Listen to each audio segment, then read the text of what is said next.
Hoy es 23 de diciembre de 2025 y como es martes voy a repasar las notas que he ido tomando durante la semana sobre inteligencia artificial y empiezo por negocios, como siempre 3 bloques que son negocios, desarrollo y pildoritas, cositas pequeñas que no tienen mucha profundidad pero que está bien saber. Y dentro del primer bloque de negocios, como siempre, un primer subbloque que son inversiones, movimientos de pasta, compras, valoraciones de empresas, que esta nos la quitamos rápido, hay que saberlo para estar un poco al día, pero no tiene más interés. Esta semana solamente voy a mencionar 2. Por un lado, Databricks, que creo que hablé de ellos, si no fue la semana pasada, la anterior, pero vamos, hace muy poco. Databricks es esta empresa que se dedica a cualquier cosa que uno puede imaginarse relacionada con datos. Almacenamiento de datos, transferencias de datos, etiquetado de datos, normalización de datos, limpieza de datos, lo que quieras relacionado con datos, ellos lo hacen.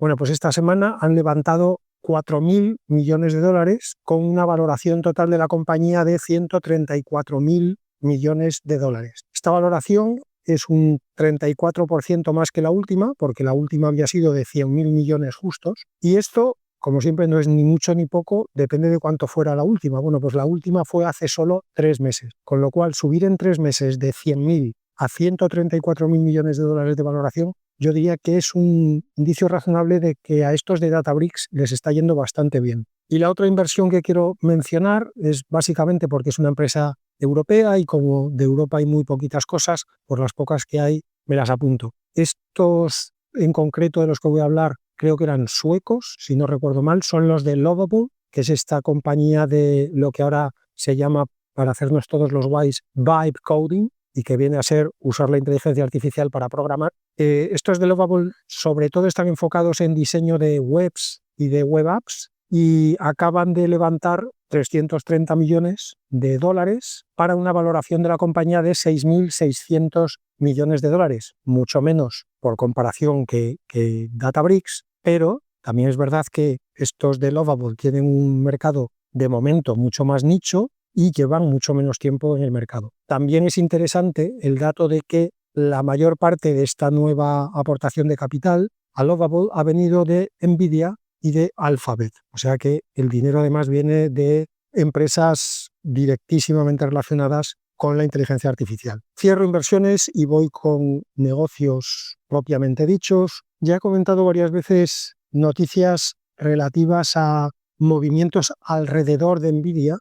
Por alrededor no me refiero de sus amigos, sino más bien de sus enemigos que están intentando comerle el terreno. En este caso, la noticia que he leído esta semana tiene que ver con que Google va a intentar o está intentando, con un nuevo proyecto, facilitar el acceso desde un punto de vista de programación a sus TPUs. Ya he comentado alguna vez que la fortaleza que tiene Nvidia viene del hecho de que no depende solamente de uno de sus elementos. En este caso, todos pensamos en el hardware cuando pensamos en Nvidia, y es verdad que Nvidia diseña GPUs muy bien, fueron los que inventaron el concepto de GPU, son los que más tiempo llevan diseñando GPUs, pero además de eso, en su día, Jensen Huang, además creo que fue Jensen Huang en concreto el que tuvo la idea de abrir el desarrollo de las GPUs a dominios que no fueran el diseño de gráficos para juegos. Y creó el famoso CUDA, esta especie de entorno de programación,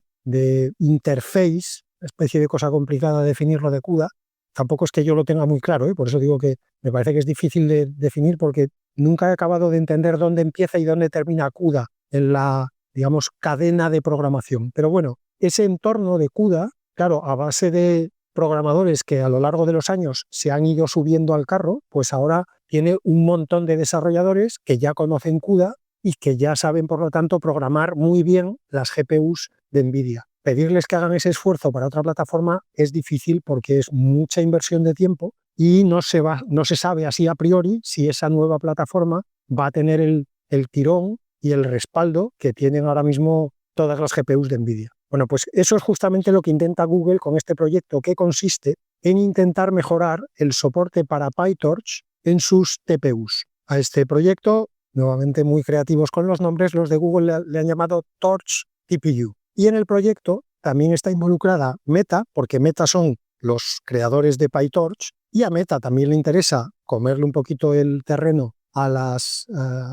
todo el entorno que rodea las GPUs de NVIDIA, así que por aquello del enemigo de mi enemigo es mi amigo, Google con sus TPUs y Meta con su PyTorch están haciendo un poquito de vamos a ayudarnos unos a otros para fastidiar a NVIDIA, que es algo que nos conviene a los dos. De hecho, en los artículos que he leído al respecto, mencionaban que se están planteando incluso presentar, cuando esté listo el proyecto, este Torch TPU como código abierto, como open source, para facilitar todavía más el que los desarrolladores se suban a este carro y, por lo tanto, vayan dejando de programar GPUs de NVIDIA con CUDA y empiecen a programar TPUs de Google con PyTorch. Siguiente de negocios es un movimiento organizativo que ha habido en Amazon, porque han creado una unidad de negocio a la que han llamado AGI, que son las siglas de Artificial General Intelligence, o sea, inteligencia artificial general. Los que me hayáis oído hablar de esto ya sabéis que tengo una opinión muy pobre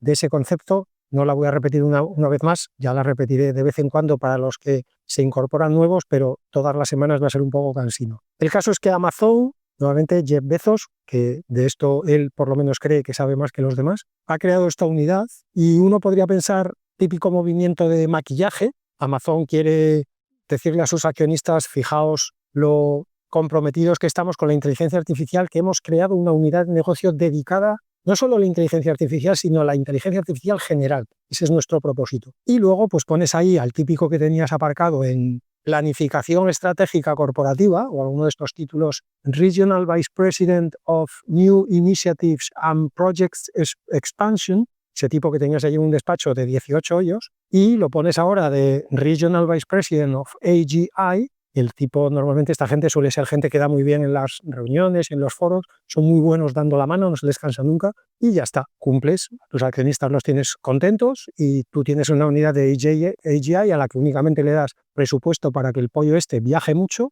y ya está. Pues no, no es el caso. Y por eso comento la noticia, porque si no la habría dejado pasar como un movimiento más de publicidad, relaciones públicas. Pero es que en este caso han puesto a dirigir a esta unidad nueva a uno de sus senior VPs, que es un tipo que lleva 27 años en Amazon y que además reportará directamente al CEO de Amazon, que es Andy Jassy. Así que igual es un movimiento solamente de pantalla, de apariencia, de escaparate, pero tiene pinta de que no. Tiene pinta de que, como mínimo de saque, quieren darle un impulso fuerte a esta nueva unidad. Ya veremos en qué se traduce eso dentro de un añito, por lo menos, pero el comienzo, como digo, me ha llamado la atención. Y la última de negocios, en este caso, poco también como de Amazon, de posicionamiento estratégico, si quieres, en este caso sobre OpenAI, que sigue intentando posicionarse un poco como el interface de todo. Yo creo que OpenAI está intentando que ChatGPT sea la puerta de entrada a cualquier cosa. Sería un poco, esto es una opinión basada únicamente en mis propias reflexiones mientras paseo bajo la lluvia, literalmente hoy me he calado porque he salido y no llevaba paraguas, me da la sensación de que OpenAI tiene, no sé si la idea concretada como yo la voy a decir, pero algo parecido a eso. Quieren crear una especie de nuevo sistema operativo, que no sea un sistema operativo al que se accede por texto, como Unix, o por ratón y ventanas, como macOS, sí, también como Windows, que llegó tarde y lo hizo peor, pero ahí están, sino que me da la sensación de que ellos, su visión final de su camino, es que todo el mundo opere con las máquinas, sean cuales sean esas máquinas, a través de ChatGPT.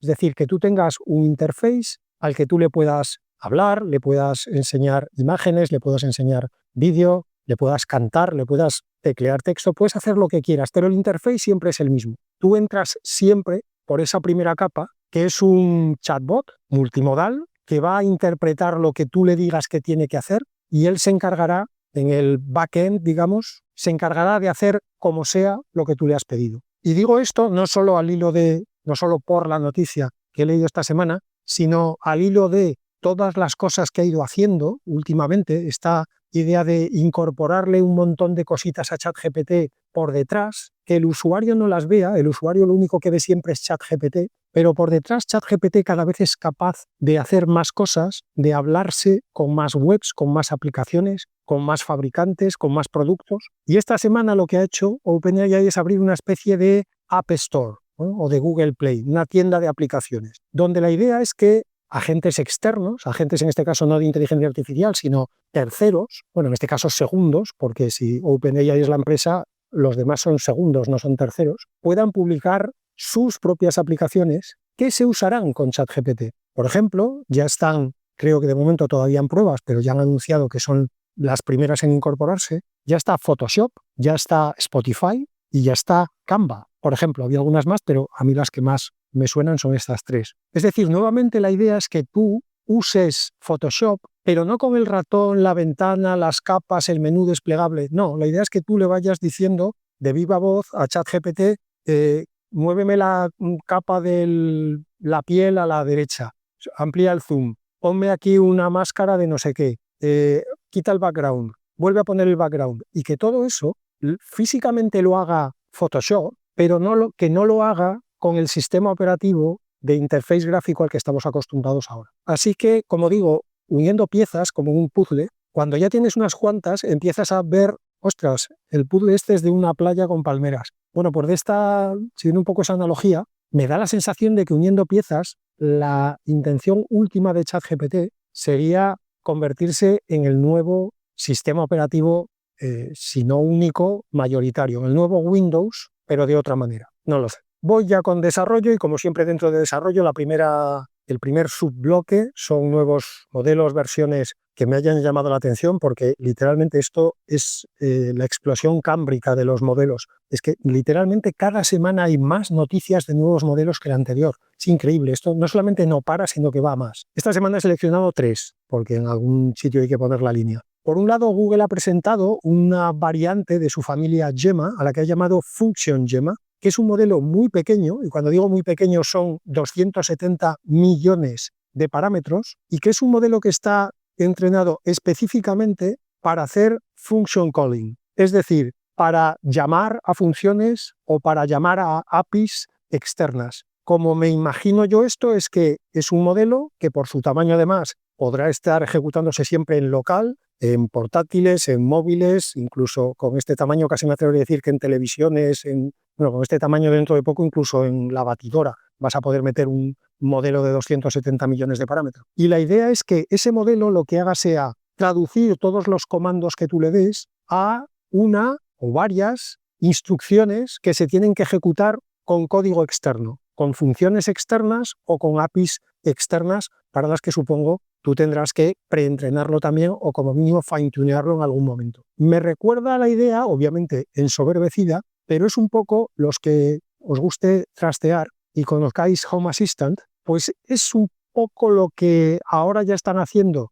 los agentes con inteligencia artificial en Home Assistant. Tú ya le puedes dar instrucciones por voz, también por texto, pero por voz. Y la inteligencia artificial lo que hace es traducir tus instrucciones a funciones o automatizaciones concretas de Home Assistant, de tal manera que si tú le dices apaga todas las luces del salón y pon música en la cocina, la inteligencia artificial descompone esa instrucción de lenguaje natural en ejecuciones de comandos y de funciones y de automatizaciones concretas de Home Assistant. Bueno, pues mi sensación es que este Function Gemma es un poco eso, pero como digo, ensoberbecido. Capaz de hacer eso con cualquier sistema, con cualquier abanico de funciones y con cualquier tipo de API. El segundo modelo, versión de esta semana que creo que merece la pena, es el modelo que ha presentado Meta, al que ha llamado SAM, S-A-M, Audio, que es un modelo, el SAM, la M ahora mismo no me preguntéis qué es, que no lo sé, pero la S y la A vienen de la línea de trabajo de Meta, de la que ya he hablado también aquí algunas veces, que es la de Segment Anything, es decir, segmenta cualquier cosa. Son una gama de modelos que Meta lleva desarrollando, yo diría que como mínimo igual ya un año, que son modelos a los que entrenan para que sean capaces de separar partes de un todo. Y ese todo puede ser imágenes, pueden ser vídeos o pueden ser, como en este caso, audio. Segmentan un conjunto. En este caso lo que permiten en una canción, en una pieza musical, es separar todos los componentes que tú le digas. Por ejemplo, le puedes decir, sácame solamente la guitarra de esta canción de Queen. Y él es capaz de segmentar, de separar solamente el sonido de la guitarra a lo largo de toda la canción. O, por ejemplo, grabas una cosa en un entorno muy ruidoso y después le dices, quita el ruido de la grabación. Y el SAM es capaz de detectar qué es el ruido, dónde está el ruido en cada momento y en cada segundo del audio y eliminarlo. La salida que te da es lo que tú le has pedido y el resto del audio separado. Y más allá de por el interés que tiene esta noticia para todos los amantes del karaoke, la comento porque, como digo, esta familia de modelos Segment Anything, hubo un momento en el que Meta presentó varias cosas muy seguidas, parecía, yo de hecho me había olvidado de este grupo de modelos y lo he querido comentar para que si alguno como yo se había olvidado de que existía esta línea de desarrollo en Meta, pues nos sirva de recordatorio. Y la última de modelos que quiero comentar esta semana tiene que ver con otro gigante chino que se une a la fiesta de sacar modelos propios y versiones. En este caso es Xiaomi, que acaba de sacar en código abierto, en open source, en open weights, como casi todos los chinos, yo diría que todos, su propio modelo al que ha llamado Mi Mo, escrito MIMO, V2-Flash. Y por las reviews que he leído, el modelo es, lo que todo el mundo destaca es que es increíblemente rápido, teniendo en cuenta que es un modelo que incluye razonamiento y aparentemente da muy buen rendimiento, especialmente en programación y en cadenas largas de acciones, en lo que se llaman Long Running Agent Workflows. Y voy ya con las noticias propiamente de desarrollo. Y esta semana voy a comentar, de hecho, solo un paper, que ni siquiera es un paper en sí, es más un artículo. Lo que pasa es que es un artículo escrito por el autor de lo que escribe, digamos, del producto que comenta en el artículo, y por eso me ha parecido especialmente relevante. Y comento este, primero, porque esta semana no ha habido mucha producción de papers. Supongo que, teniendo en cuenta que la mayor parte del desarrollo de inteligencia artificial todavía se produce en Estados Unidos, y en Estados Unidos pues supongo que a medida que se acercan las Navidades baja un poquito el pistón, aunque allí son de trabajar como perros, me parece a mí. Pero el caso es que esta semana, primero, no ha habido muchos, igual que modelos se han presentado un montón, no he visto mucha actividad de papers, no tanta como otras semanas. Y segundo, los que he leído no me han llamado especialmente la atención. Pero este, como digo, artículo más que paper, sí. El artículo es de un tipo que se llama Devansh, escrito Devansh. De hecho, él se autodenomina Devansh. No sé si es que esto es posible o es un nombre ficticio. Nunca me ha interesado mucho cómo se llama la gente de verdad. Me interesa lo que dicen, pero cómo se llaman, salvo que sea para, no sé, cobrarles la declaración de la renta. No sé muy bien para qué sirve saber cómo se llama alguien de verdad. El caso es que Devansh, que es un tipo al que sigo desde hace tiempo, porque dice en general cosas interesantes, no siempre estoy de acuerdo con él, pero el tipo dice cosas interesantes. Devansh es el cofundador de una startup que se llama Iris, escrito la primera con I latina y la segunda con Y, o sea, IRYS, que es una startup de inteligencia artificial enfocada específicamente en el sector legal. La startup, no voy a entrar ahora en lo que hacen, pero bueno, ya os podéis imaginar, pues básicamente dan herramientas para bufetes, para actividades legales, para digerir grandes cantidades de documentos y extraer datos relevantes para un determinado caso, en fin, todo lo que hay alrededor de un proceso legal. Pero lo interesante de este artículo es que Devansh explica el sistema que ellos usan, el sistema de inteligencia artificial que están usando en su startup, y que él cree que consigue, si no resolver del todo, como mínimo es un primer ataque al principal problema que él ve en los LLMs con razonamiento. Y en este caso sí, coincido yo también con Devansh, no sé si ese es el principal problema, pero claramente es uno de los grandes problemas. Suena como que es algo que se ha hecho mal y que hay que resolver. Yo creo que no es tanto un problema como una limitación intrínseca, ¿no? Esto también lo he comentado ya varias veces. Los LLM son lo que son. Si no sabes cómo funciona un LLM, igual tienes la expectativa de que el LLM va a poder hacer cosas que no puede hacer, porque por su propio diseño no las puede hacer. Creo que ya he hecho alguna vez, en alguna ocasión, la metáfora del coche. Si cuando se inventaron los coches tú no sabías mucho de un coche y lo único que sabías es que el coche es un sitio que te lleva de un sitio a otro, igual tenías la expectativa de que el coche te pudiera ayudar a cruzar un río. No, un coche no te va a ayudar nunca a cruzar un río. O que te pudiera llevar volando por encima de los árboles. No, un coche no te va a llevar volando por encima de los árboles. Un coche necesita tocar el suelo porque las ruedas necesitan rozar con algo para que la fuerza de rozamiento te haga avanzar. En cuanto levantas las ruedas del suelo, el coche deja de andar. Eso no quita para que cosas con motor parecidas a un coche te puedan ayudar a cruzar un río o te puedan llevar volando, pero no son un coche.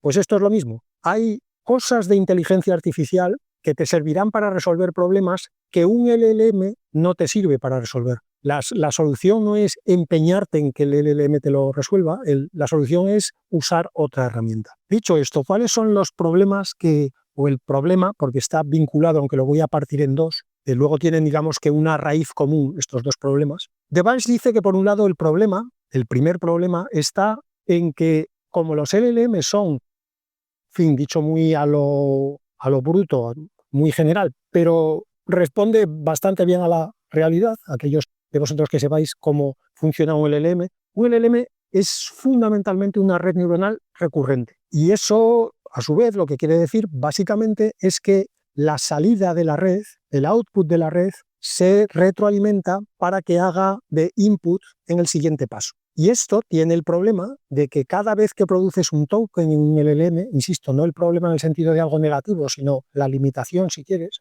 cada vez que produces un token, ese token pasa a formar parte de la cadena que alimentará al LLM desde ahí hasta que termine la producción de tokens. Por eso, los primeros tokens que produce un LLM son críticos, porque como en alguno de los primeros tokens meta la pata, como ese token se queda ahí ya para los restos, hasta que él termine de encadenar tokens, si los primeros tokens no están muy bien elegidos, la probabilidad de que el LLM empiece a decir tonterías aumenta exponencialmente. Con lo cual, como digo, primera limitación o primera simplemente consecuencia de utilizar una arquitectura de red neuronal recurrente es que los primeros tokens tienen una importancia extraordinaria. Por otro lado, la segunda parte del problema es que durante el training, los LLMs básicamente, y sin el básicamente, los LLMs solo aprenden a encadenar tokens. Durante el post-training se intenta, digamos, que los encadenen con un cierto criterio, pero durante el training, que es el gran corpus de formación, de educación, si queremos hacer la analogía con los seres humanos, de un LLM, durante el training, lo único que aprende a hacer un LLM es a encadenar tokens con sentido. Por eso, por cierto, abro un rápido paréntesis, cuando mucha gente pregunta, pero cuando ChatGPT no sabe algo, ¿por qué se lo inventa? ¿Por qué no dice simplemente no lo sé? Pues porque durante el training, ChatGPT lo que aprende es a encadenar tokens, no a pensar si sabe o no sabe la respuesta. Él aprende a responder encadenando tokens, ni siquiera a responder. Eso se hace en el fine-tuning de instruct del final del proceso. Esto, más allá de las implicaciones prácticas que pueda tener, como por ejemplo esta de que los LLMs nunca dicen no lo sé, tiene también provoca una carencia, que es que cada vez que elegimos un token, desechamos todos los demás candidatos que el LLM había producido para generar ese token. De nuevo, para los que ya sepáis cómo funciona un LLM y para los que no, lo cuento lo más rápido que pueda, un LLM, cuando termina su proceso interno, lo que tienes al final es una distribución de probabilidades de todos los tokens del vocabulario, con la probabilidad que el LLM le asigna a cada uno de esos tokens de ser el siguiente token de la secuencia. Con lo cual, si tienes un vocabulario de 50.000 tokens, tú lo que tienes al final son 50.000 probabilidades, una por token, de cuál es la probabilidad de que ese token sea el siguiente. Esto luego lo pasamos por alguna cosita más para darle un poquito de variedad, le aplicamos algún criterio estadístico para que no siempre genere el mismo, y hay un momento en el que el LLM elige, de los 50.000, elige un token. Obviamente, siempre uno de los que tengan más probabilidad o directamente el que tenga más probabilidad. Y todos los demás, como diría Roy Batty en Blade Runner, se pierden en el tiempo, como lágrimas en la lluvia. Hay que ponerse un poco poético que estamos en Navidad. Devance ve eso como un desperdicio, ¿no? Porque una vez que hemos generado probabilidades para todos los tokens, solamente aprovechamos la probabilidad de el que al final resulta ser el elegido. Esto, si la distribución final de probabilidades fue, por hacerlo manejable, y poder contarlo. Imaginemos que tenemos un vocabulario de 10 tokens. Si la distribución final es que el token número 1 tiene un 90% de probabilidades, el número 2 tiene un 5, el número 3 tiene un 5 y todos los demás tienen 0 o 0,0000001, bueno, pues ahí, sinceramente, vamos a elegir siempre el primer token, que tiene un 90% de probabilidades, y desechar las probabilidades de los demás, pues tampoco parece una gran pérdida porque eran tokens muy improbables. Pero imaginemos una situación en la que de los 10 tokens, por irnos al otro extremo, cada uno de los 10 tokens, el LLM le asigna un 10% de probabilidades. Bueno, vamos a elegir uno, porque tenemos luego, como digo, después de la distribución de probabilidades, tenemos mecanismos para seleccionar siempre un token, pero aquí es que es una pena perdernos la sabiduría, el conocimiento que nos aportaría saber que los otros 9 tokens tuvieron la misma probabilidad o como mínimo probabilidades muy parecidas al token elegido. Lo digo, por ejemplo, relacionado con lo que decía antes de qué pasa si cuando eliges mal un token al principio el LLM empieza a desvariar. Hombre, pues sería muy útil en algún momento saber que si ese token se ha elegido por muy poquita diferencia de probabilidades, a lo mejor habría sido buena idea a partir de ese token simular unas cuantas trayectorias para ver a dónde nos lleva la trayectoria con cada uno de los tokens posiblemente elegidos, pero que al final no lo fueron porque siempre hay que elegir uno. Con esta visión, que como digo comparto, sobre las limitaciones que tienen los LLMs por su propia arquitectura, Devansh plantea que la solución o la mejora que se puede aplicar para intentar no caer en esas dos limitaciones es justamente no producir un token siempre, por decirlo así, a la primera. Es decir, dejar que el LLM haga la trayectoria entera, interna, y al final lo que nos escupa es un token. Ahí tienes tu token, voy a por el siguiente. Entonces, Devansh lo que dice es, deberíamos aprovechar mejor el conocimiento o el estado que el LLM tiene en cada momento, porque dentro de ese estado interno hay conocimiento, hay sabiduría, quizás un poco exagerado, pero hay conocimiento sobre la situación del contexto en cada uno de los momentos en los que hay que producir un token. ¿Y qué ha hecho él para traducir este bonito principio teórico en algo práctico? Pues ha hecho lo siguiente. En su startup, en Iris, los LLMs que usan, y usan cualquier LLM, ellos no tienen LLMs propios, lo que es propio es este sistema que le explica. Ellos lo que hacen es, cada vez que el LLM termina una trayectoria, antes de que seleccione el token final, con el estado en el que se encuentra el LLM en ese momento, lo que hacen es llevar ese estado a lo que él llama, bueno, él y tantos otros, porque es una expresión muy común en inteligencia artificial, un espacio latente. Un espacio en el sentido geométrico, es decir, un espacio de n dimensiones, en el que cada punto, en este caso, es una trayectoria posible del LLM, y en ese espacio aplica principios de computación evolutiva. Es decir, a cada posible trayectoria le aplica, por usar la analogía evolutiva, mutaciones. Le mete ruido para crear varias trayectorias a partir de una original que estén muy cerca en el espacio vectorial de la original, pero que sean ligeramente diferentes, cada una de la otra. Una vez hecho eso, lo que tiene por otro lado es una serie de modelos muy pequeños quiere decir del orden de 100 millones de parámetros. Para que nos hagamos una idea de lo realmente pequeños y fáciles de usar que son estos modelos, Devansh nos da la cifra de el coste que tuvo para ellos entrenar a estos modelos de 100 millones, y el coste que tuvo fue 50 céntimos de dólar, 50 centavos, en uso en recursos de GPU. O sea que con medio dólar consiguieron entrenar a estos modelos súper pequeños. ¿Y para qué los entrenaron? Pues los entrenaron exclusivamente para que evalúen las trayectorias de ese espacio latente, esas trayectorias mutadas que se producen en el espacio latente. De hecho, como estos modelos son tan baratos de entrenar y de usar, lo que han hecho es especializar a cada modelo en analizar un aspecto concreto de cada trayectoria. Por ejemplo, un modelo evalúa simplemente la coherencia de las trayectorias, evalúa si literalmente el encadenamiento de tokens tiene sentido. Otro modelo evalúa, por ejemplo, que la trayectoria encaje con los valores de la empresa. A ese modelo simplemente se le ha entrenado con el libro de políticas internas de la empresa, el libro de valores de marca, lo que quieras. y lo único que evalúa es si esa trayectoria atenta contra algún principio de la empresa. Otro modelo de estos pequeños, modelos a los que él llama modelos jueces, lo que evalúa es si la trayectoria es legal, o sea, si incumple alguna ley. A ese modelo únicamente lo has entrenado en que el consejero delegado no vaya a la cárcel. Entonces, él lo único que evalúa es si alguna de esas trayectorias puede acabar con el consejero delegado en la cárcel por decir alguna burrada. Y así, pues todas las cosas que se nos ocurran. Con este sistema, que recapitulo rápidamente, de lo que produce el LLM antes de que saque un token, por decirlo así, congelamos ese estado del LLM, congelamos la trayectoria que ha seguido el LLM hasta producir la distribución de probabilidades. Esa trayectoria la llevamos a un espacio latente. En ese espacio latente provocamos mutaciones, metemos ruido para producir un montón de trayectorias levemente diferentes a la trayectoria original, y luego tenemos a un grupo de mini jueces que evalúan cada uno de ellos un aspecto distinto de cada trayectoria y le asignan una puntuación entre 0 y 1. Bueno, pues al final de este proceso simplemente lo que se hace es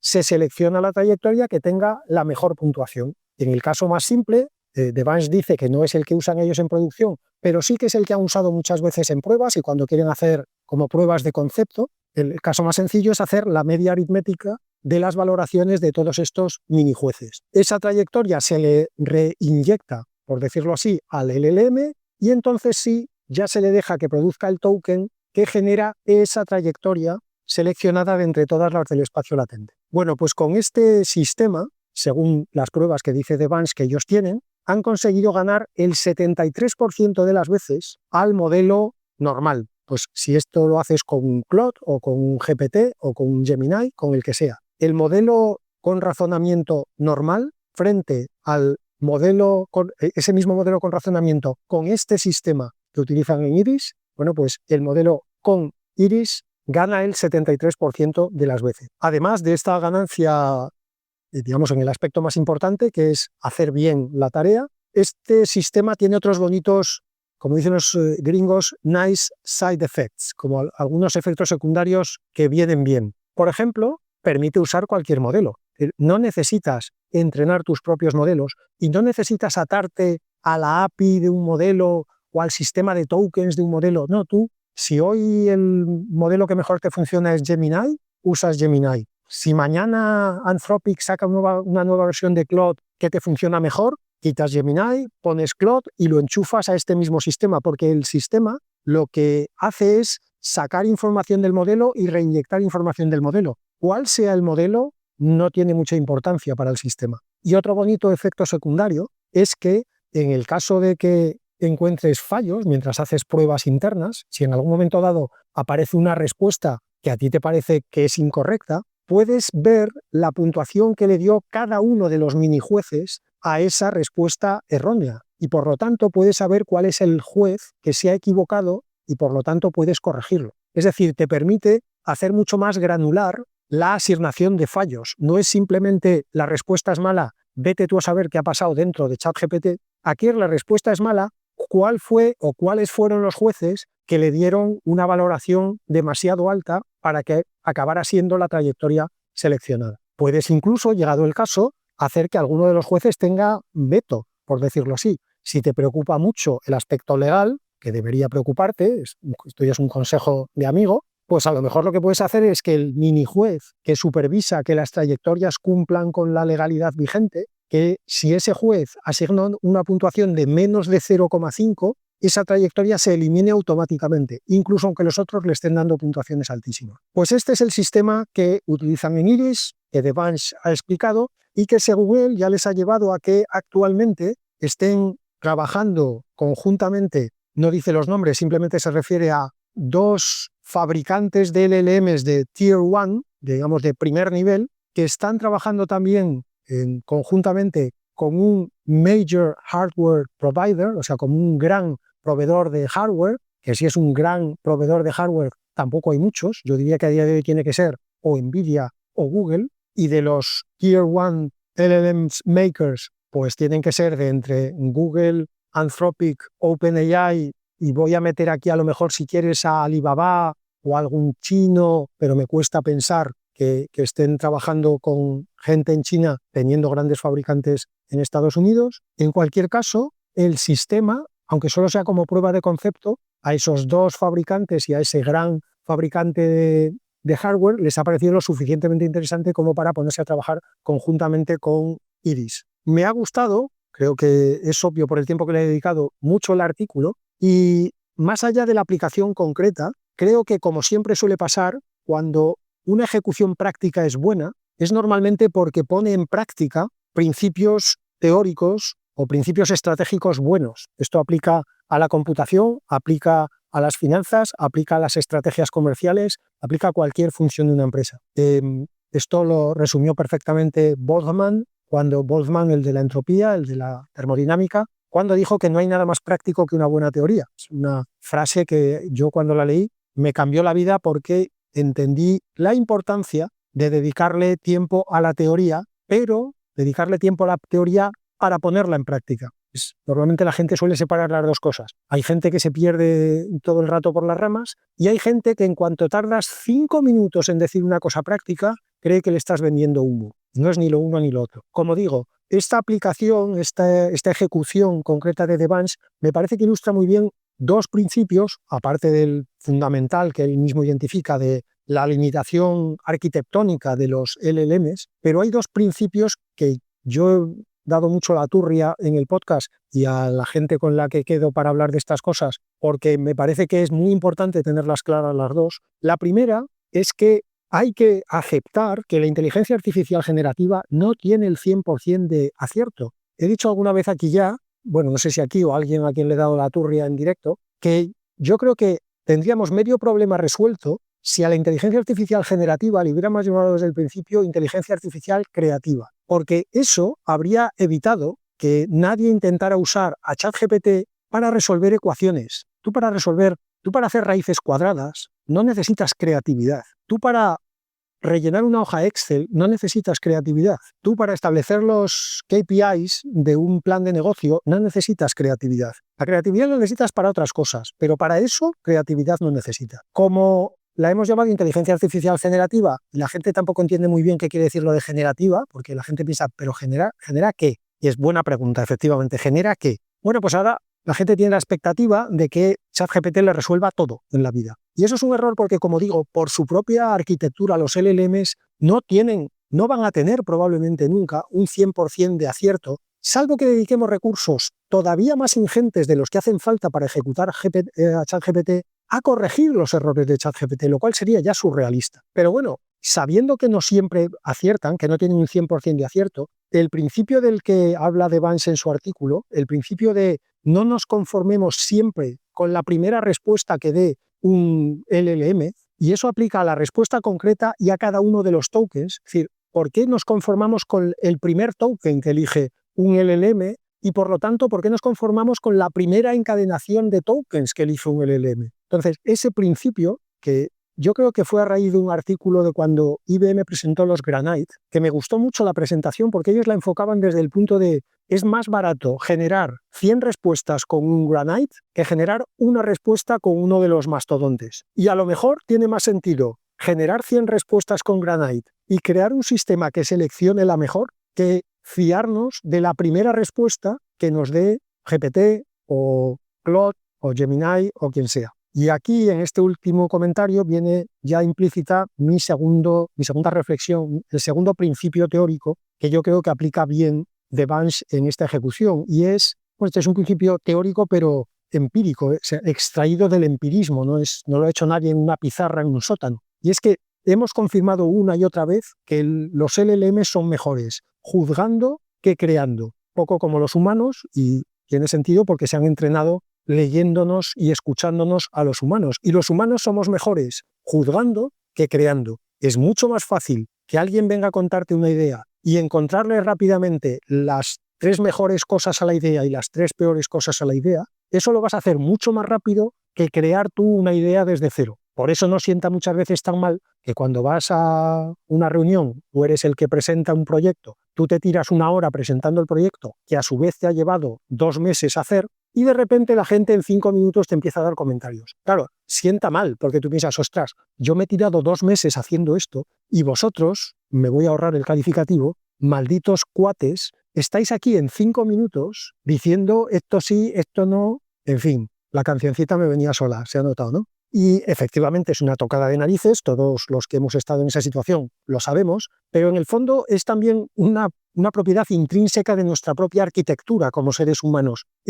Somos mucho más rápidos encontrando pros y contras de algo que ya está hecho que haciéndolo nosotros desde cero. Bueno, pues esa propiedad se la hemos transferido de alguna manera a los LLMs y por lo tanto tiene más sentido asumir que los LLMs se van a equivocar y que por lo tanto en vez de usarlos, voy a emplear también una expresión que usaba el propio Devansh en su artículo, en vez de usarlos como oráculos, es mejor usarlos como simuladores. En vez de decir, oh, gran ChatGPT, dame una respuesta y que sea la respuesta acertada, que eso a veces pasará y a veces no pasará, es mejor simular respuestas. Es mejor que ChatGPT nos dé 100 respuestas. Mejor todavía si las 100 respuestas son a la misma pregunta formulada ligeramente distinta. Y después de esas 100 respuestas, usamos a otro LLM para que elija la mejor, porque es mucho más fácil seleccionar la mejor de entre 100 que producir la mejor a la primera. Es aquello de el refrán de no pongas todos los huevos en la misma cesta. Siguiendo con la analogía del refrán, digamos que la cesta tiene agujeros, con lo cual se te van a caer huevos al suelo seguro. Incluso aunque con los nuevos modelos y las nuevas versiones vayamos haciendo los agujeros más pequeñitos, la cesta siempre va a tener agujeros. Y por estirar un poquito más la metáfora, ya en algún momento se va a romper, cuidado, pero si tu problema es lo suficientemente genérico como para que los huevos de la cesta sean de un tamaño grande y por lo tanto no quepan por los agujeros del LLM, pues vale. Es decir, si lo que quieres es una primera aproximación, una primera reflexión, perfecto. Pero en cuanto pongas a hacer al LLM tareas de precisión, en cuanto necesites que el LLM no se equivoque ni en un solo dato de una tabla de 1000 celdas, ahí los errores, los posibles errores ya son de un tamaño tan pequeño que esos sí se van a caer por los agujeros de la cesta. Y no estiro más la metáfora porque ya yo mismo estoy contorsionándome para ver cómo entro en la metáfora y me va a dar un tirón. Termino el episodio de esta semana con algunas pildoritas. Como no había mucho desarrollo, pues esta semana he sido un poco más generoso en la selección de píldoras. La primera, ya que estamos en Navidad, no va a ser algo habitual, lo prometo, voy a hacer un comentario sobre una serie de televisión, pero no para que la veáis, bueno, si la queréis ver bien, pero es porque el otro día estaba viendo una serie de televisión que se llama The Morning Show, el programa de las mañanas, que es, bueno, es la típica serie ligerita, americana, muy bien hecha, sobre pues un gran emporio americano del mundo de la comunicación. Pues tienen programas de televisión y tienen podcasts y tienen canales de YouTube y tienen un poco de todo y tienen sus estrellitas también, sus presentadores y tal. Bueno, pues esto va por la 4ª temporada, me parece, o algo así. Y resulta que esta temporada, tal como empezaba la temporada, ya vi que se iba a dedicar mucho a el impacto de la inteligencia artificial en el sector de la información, la comunicación, los medios. De hecho, el primer capítulo de esta temporada empieza con una sesión donde están comunicando a los empleados una nueva herramienta que va a permitir que los presentadores de los programas de la cadena puedan hablar en 20 idiomas distintos, con encaje perfecto de lip syncing, gestos faciales, movimientos de manos y tal, con su misma voz en 20 idiomas distintos, obviamente utilizando inteligencia artificial. Por cierto, también fue muy interesante la reacción de los empleados, que en vez de quedarse fascinados con la nueva herramienta, lo primero que preguntaron es, ¿esto va a hacer que nos vayáis a despedir poco a poco a todos? ¿Esto quiere decir que nos vais a ir echando? Entonces hubo allí que calmar un poquito los ánimos. Y luego, un poquito más adelante en la serie, no os estoy destripando nada porque ya digo que esto pasa como en el primer capítulo, hay un problema porque a una de las presentadoras estrellas de la serie le hacen un deepfake en el que, en unas imágenes de una cámara de seguridad de la cadena, la ponen a ella intrigando, diciendo cosas que no ha dicho, pero que están perfectamente sincronizadas, que encajan perfectamente con sus movimientos de boca y con sus gestos faciales, y por lo tanto en la cadena la llaman para decirle, oye, ¿tú cómo has hecho esto? Bueno, pues me pareció un enfoque interesante porque yo creo que a día de hoy es una reflexión puramente de ficción, pero nuevamente cada vez la ficción llega antes a la realidad, pero claramente estamos muy cerca de que el problema para distinguir una información real de una información generada sea un problema literalmente irresoluble. Es decir, llegará un momento en que será imposible distinguir los bits de un vídeo real de los bits de un vídeo generado. Y será imposible distinguirlos porque los bits, los ceros y los unos, son ceros y unos. No hay ceros de un color y ceros de otro color, no hay unos más grandes y unos más pequeños. Entonces me gustó un poco hacer ese ejercicio de qué pasará cuando dentro de no mucho empecemos a ver cosas de las que literalmente no sepamos si podemos fiarnos o no. Y luego también la reacción de los empleados yo creo que fue muy gráfica y muy real. Yo creo que hay que empezar a afrontar el hecho de que la llegada de la inteligencia artificial pues va a generar un poquito de mal rollo y habrá que ver también cómo se gestiona y cómo se solucionan los problemas que eso pueda darle a la gente real con familias reales e hipotecas reales. Siguiente pildorita, ya tenemos nombre para la startup que va a montar Yann LeCun, el antiguo head de inteligencia artificial en Meta, y antes de eso uno de los descubridores, de los inventores de las CNNs, de las Convolutional Neural Networks. Bueno, pues la startup de Yann LeCun se va a llamar AMI, siglas de Advanced Machine Intelligence, y, como ya anunció en su día, se dedicará a desarrollar world models, modelos de mundo, modelos que sean capaces de incorporar y predecir cómo se comportará el mundo siguiendo escrupulosamente, como no podría ser de otra manera, las leyes de la física. Es el mismo propósito que se ha fijado Fei-Fei Li, otra de las pioneras de la inteligencia artificial, cuando montó su startup a la que llamó World Labs. Tercera pildorita, hace no mucho comenté que Anthropic había puesto una nueva funcionalidad en Claude a la que llamó Agent Skills, habilidades de la gente, que básicamente son una especie de carpetas, pensando como si fuera una estructura de archivos, en las que tú puedes guardar pues instrucciones o scripts, reglas de comportamiento, lo que tú quieras. Son como recursos que tú guardas para poder darle a la gente en determinadas situaciones. Bueno, pues Anthropic acaba de hacer esas Agent Skills un protocolo abierto, un formato abierto, y ya hay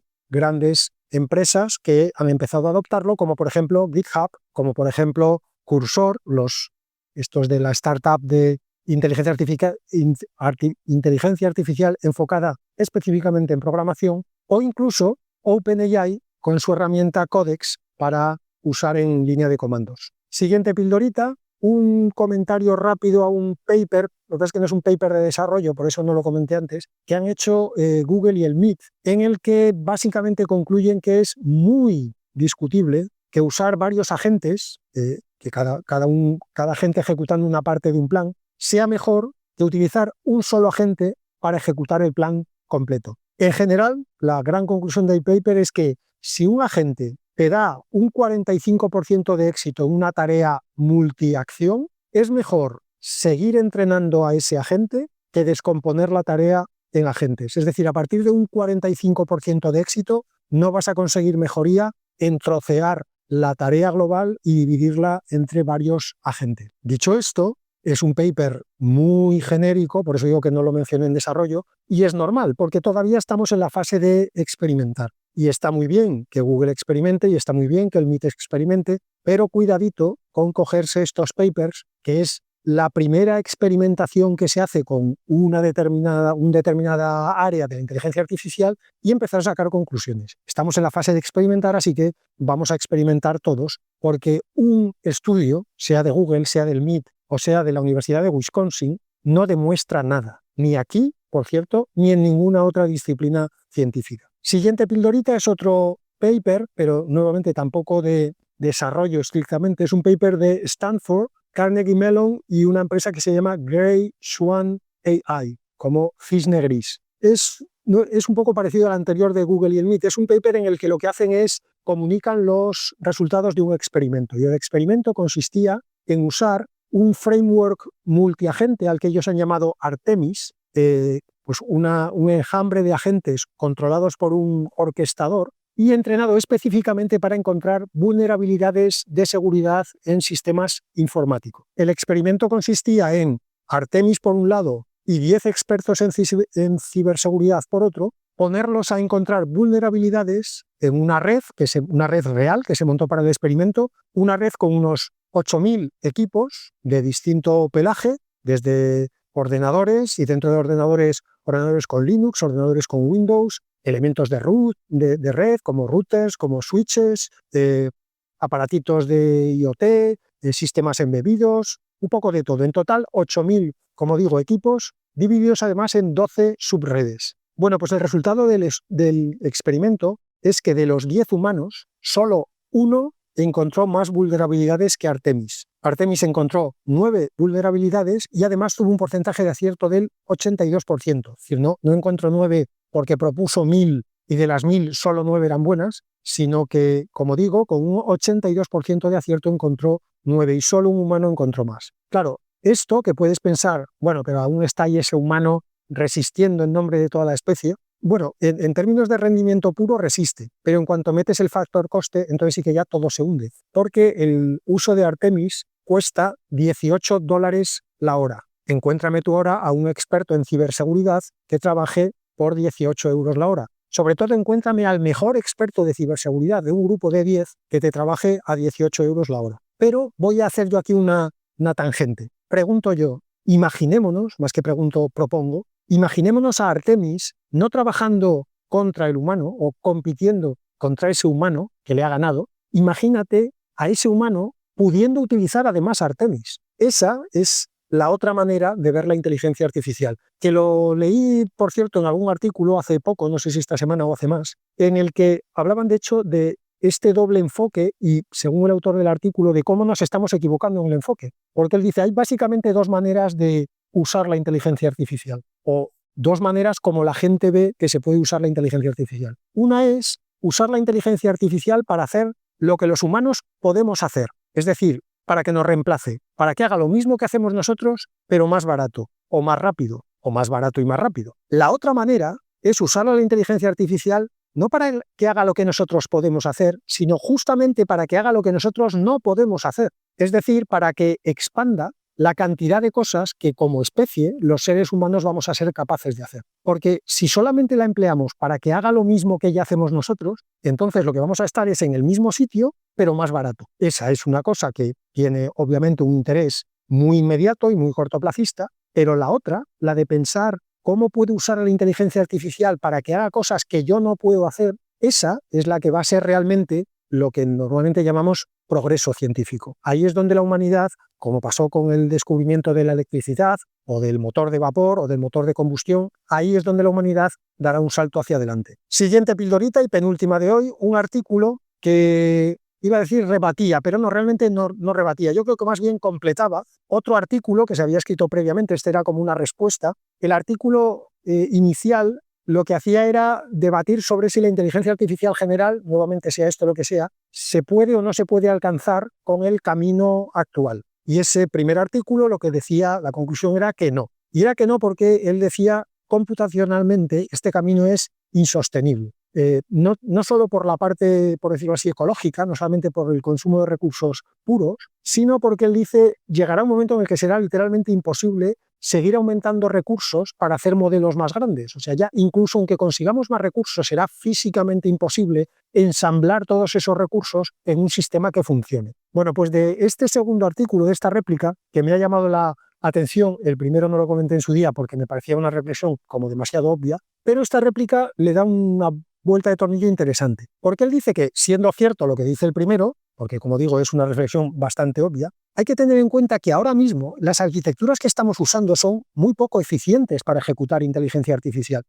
Ya he dicho varias veces, he comentado incluso a veces la historia resumida de las GPUs, pero ya he comentado varias veces que las GPUs no están diseñadas específicamente para ejecutar inteligencia artificial, sino que se diseñaron para otra cosa y mira tú qué bien, vinieron bien para la inteligencia artificial. Las TPUs de Google están más orientadas a eso, pero seguimos heredando todavía estructuras básicas de chips que se utilizaban para otras cosas hasta no hace mucho. En este artículo, el tipo que lo escribe, que entiendo que sabe bastante de diseño de chips y de producción de chips, dice que con los silicios actuales, cuando entrenamos a un modelo, solamente se está usando el 20% del tiempo que se tarda en entrenar ese modelo en tiempo real de computación. Solo el 20%. La mayor parte del tiempo de entrenamiento de un modelo, y la mayor parte del uso de un modelo, se pierde en transferir datos de un sitio a otro, en mover datos de las memorias a los chips y dentro de los chips de las memorias caché internas a los cuerpos de programación. Repito, solo 20% del tiempo se está usando el microprocesador en sí, la parte de cálculo del microprocesador. En inferencia es todavía peor, no decía la cifra concreta, pero decía que es incluso menos del 20%. Así que lo que dice esta réplica al artículo principal es, a lo mejor es verdad que no estamos por el camino correcto, pero es difícil saberlo porque estamos yendo por este camino con una mano atada a la espalda. Entonces, a lo mejor si nos soltáramos la mano y la pierna, que también probablemente la llevamos atada, pues entonces a lo mejor podíamos hacer el camino mucho mejor y mucho más rápido. Y la última pildorita es una noticia que leí en un articulito sobre un señor que se llama Sebastian Seung, que es profesor de neurociencia y computación en la Universidad de Princeton. Este Sebastian Seung, en octubre de este mismo año, presentó por primera vez el diagrama, no por primera vez él, sino por primera vez en la historia de la humanidad, el diagrama completo de todas las neuronas y conexiones en el cerebro de una mosca, que tiene unas 155.000 neuronas y 55 millones de sinapsis. Este diagrama, al que he aprendido en este artículo, que se le llama conectoma, fue, como digo, presentado en octubre y fue una especie de hito en el mundo de la neurología, porque el único precedente que había de conectomas era el conectoma del gusano, que es muchísimo más simple que el de la mosca y que se presentó hace ya 40 años. Es decir, en 40 años no se había conseguido hacer el conectoma de nada más complejo que un gusano. Y este Sebastian Seung, en octubre, consiguió hacer el de la mosca. Y al parecer, esto es tan complejo de hacer porque para poder dibujar todas las conexiones del cerebro, tienes que físicamente trocear el cerebro de una mosca, físicamente de la misma mosca, en este caso, le pusieron creo que incluso nombre en el experimento, y tienes que hacer unos trozos tan finos que los tienes que analizar después con microscopio electrónico de lo finos que son. Y tienes que hacer miles y miles y miles y miles y miles de cortes y después deducir las conexiones entre los distintos cortes que has hecho, además de las conexiones que ves en el propio corte. Bueno, pues una vez hecha esta larga introducción, Sebastian Seung ha presentado su propia startup, a la que ha llamado Mimazing. Es una mezcla de palabras de memory y de amazing. Según él, también es una combinación de mi, yo, y maze como laberinto. Porque según él, viendo el conectoma de la mosca, la imagen que se te viene a la cabeza es que los pensamientos, las ideas, lo que sea que tiene la mosca ahí dentro, está como almacenado en un gran laberinto. Bueno, pues el objetivo de esta startup de Sebastian Seung, de Mimazing, es hacer ingeniería inversa del conectoma de la mosca y crear ese mismo cerebro mediante software, es decir, en silicio. Crear no solamente inteligencia artificial, sino un cerebro completo, un cerebro artificial igual que el cerebro natural. Con eso, según él, su expectativa es, digamos que abrir otro camino, ¿no? Antes que estaba hablando de si este camino nos llevará o no, pues él lo que dice en la presentación es, esto abre un nuevo camino para intentar llegar a la inteligencia artificial. Lo que estamos haciendo hasta ahora es partir de modelos, voy a decirlo un poco a lo bruto y no me gusta nada la palabra, pero de modelos matemáticos, para entendernos. Y él lo que dice es, yo lo que propongo es abrir otro camino que parta de un modelo ya hecho en la naturaleza. Es decir, lo que viene a decir es, este modelo sabemos que funciona. Es decir, con este modelo una mosca funciona. Luego, a lo mejor no parece mala idea empezar a trabajar a partir de algo que funciona e intentar hacerlo más complejo, más sofisticado, hasta conseguir desarrollar una inteligencia artificial mucho más avanzada que la de la mosca. Pero bueno, si empezamos por la de la mosca, que sabemos que funciona, pues por lo menos el punto de partida sabemos que es válido. El objetivo, si queremos más idealista o más de ciencia ficción, digamos, el objetivo último, según Sebastian Seung, sería llegar a emular cerebros humanos completos, pero en soporte artificial, lo cual lleva rápidamente a pensar nuevamente en estas cosas de ciencia ficción, de que llegará un día en el que tú puedas trasladar todo tu cerebro a un soporte artificial, de silicio o de lo que sea, de tal manera que tu cerebro ya no esté vinculado únicamente a tu soporte biológico, al amasijo este de neuronas y sinapsis y átomos de carbono y de hidrógeno y de oxígeno y de fósforo, sino que tu cerebro, toda tu conciencia, todo tu pensamiento, todo tú, se pueda implantar en cualquier otro soporte que no sea necesariamente biológico. Suena, dicho así, a ira de olla, pero aquí, antes ya he dicho algún refrán popular, aquí aplica el famoso refrán que dicen que es chino, como todo lo que suena muy profundo, de que un viaje de 1000 kilómetros empieza con un primer paso. Así que quién sabe si este va a ser el primero. Eso ha sido todo por hoy. Hasta el martes que viene.